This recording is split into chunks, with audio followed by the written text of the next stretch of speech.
సునాదస్వరము June 26. యెహోవాయే నీకు నిత్యమైన వెలుగుగా ఉండును, నీ దుఃఖ దినములు సమాప్తములగును. యెషయా గ్రంథము 60వ అధ్యాయము 20వ వచనం.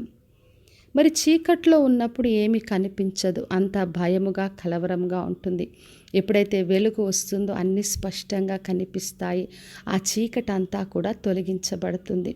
మరి ప్రభు మనకు నిత్యమైన వెలుగుగా ఉంటానని వాగ్దానం చేస్తున్నాడు.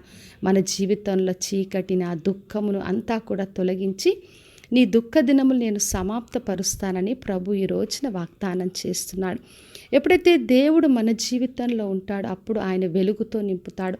మనకున్న చీకటిని, మనకున్న కన్నీరు, దుఃఖము, ఆ రోగములు, వ్యాధులు, శాపములు, వ్యసనాలు ఏవైతే బాధను, కన్నీరు, దుఃఖమును కలిగిస్తాయో అవన్నీ తొలగించి తను వెలుగుగా ఉండి మనల్ని దీవించి నడిపిస్తాడు. మరి రూతు గ్రంథంలో చూసినప్పుడు నయోమి, రూతు అన్నీ కోల్పోయారు. మరి చేదు జీవితాన్ని కలిగి వచ్చారు. మరి రూతు అన్నది నీ జనమే నా జనము, నీ దేవుడే నా దేవుడని దేవుని రెక్కల్ని ఆశ్రయించింది. మరి దేవుడి నుండి ఆమె సంపూర్ణ బహుమానం పొందుకుంది.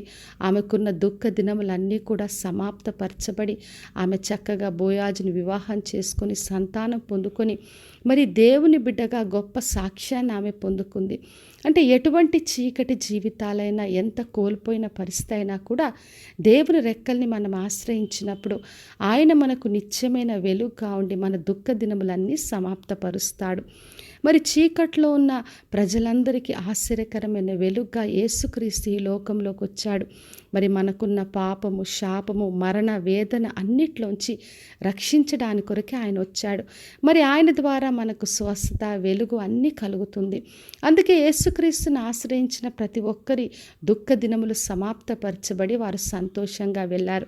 అందుకనే ప్రకటన గ్రంథం 21వ అధ్యాయం 4వ వచనం రాయబడింది, ఆయన వారి కన్నీరు ప్రతి బాష్ప బిందును తుడిచివేయనుంది. మరి దేవుడు మన కన్నులకున్న ప్రతి బాష్ప బిందు తుడిచివేస్తారు. దుఃఖమైన, ఏడుపైన, వేదనిక ఉండకుండా అన్ని నూతనంగా మార్చే దేవుడు. కాబట్టి నా ప్రియ సహోదరి, సహోదర, మన దేవుడు మన దుఃఖ దినంలో సమాపరుస్తాడు. ఏ కారణం చేత దుఃఖము కలిగిన అన్ని తొలగించి తన వెలుగుతో నింపి మనల్ని నడిపిస్తాడు. కాబట్టి విశ్వాసంతో ఆయనను ఆశ్రయించి ఆయన వెలుగులో నడుద్దాం. ప్రార్థన చేసుకుందాం. పరలోకమందున్న మా తండ్రి, మా దేవా, ప్రతి ఒక్కరిని దీవించి ఆశీర్వదించండి.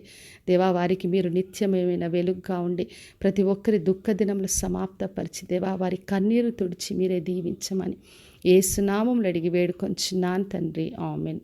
ఈ శుభవచనము వినుచున్న ప్రతి ఒక్కరి జీవితంలో నెరవేర్చబడును గాక. నేను మీ ప్రియ సహోదరి మంజులాచరణ్.